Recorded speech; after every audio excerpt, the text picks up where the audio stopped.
Dans la région Nouvelle-Aquitaine, plus particulièrement dans le département de la Charente-Maritime, l'aquaculture occupe une place prédominante dans l'économie.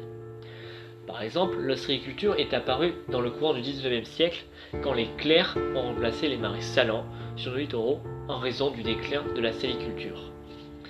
Les marais du littoral charentais sont parsemés de ces charmantes petites cabanes traditionnelles construites au bord des chenaux.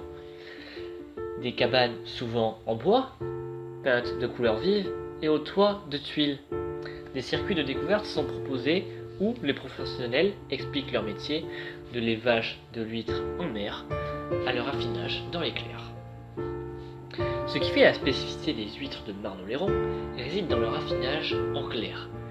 Elles y acquièrent également son goût et sa couleur verte particulière due à la présence d'une algue, la navicule bleue, propre à la région. Mais c'est précisément le temps de passage en clair qui lui donnera sa saveur. Ainsi, on distingue deux grandes catégories.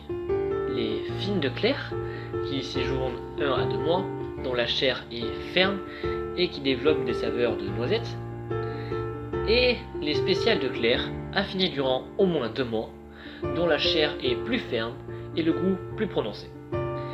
Mais l'une comme l'autre ont en commun de faire de l'huître de Marne-Oléron un produit de grande qualité, aux saveurs merveilleuses et uniques. La meilleure façon d'en apprécier le goût est encore de les manger nature, même si citron, pain, beurre et autres joyeuses s'accommodent très bien avec. Les agriculteurs irrigants qui cultivent le maïs ont besoin d'eau pour cette culture. Les besoins en eau d'irrigation sont proportionnels à la surface des champs irrigués, sur le coefficient nommé besoin par hectare. Ils prélèvent cette eau dans le fleuve par pompage en quantité variable entre le mois de mars à décembre, avec un pic de consommation du mois de juin à octobre. Les ostréiculteurs élèvent les huîtres à l'embouchure de la Charente. La disponibilité d'une eau douce de bonne qualité en quantité suffisante est vitale pour les activités conchicoles. Le fleuve apporte tout d'abord les sels minéraux nécessaires à la pousse du phytoplancton, nourriture des huîtres. La salinité de l'eau au niveau de l'estuaire où poussent les huîtres est très importante pour la bonne production d'huîtres et elle dépend du débit du fleuve. Par exemple, plus le débit est élevé, plus l'eau à l'embouchure sera dessalée.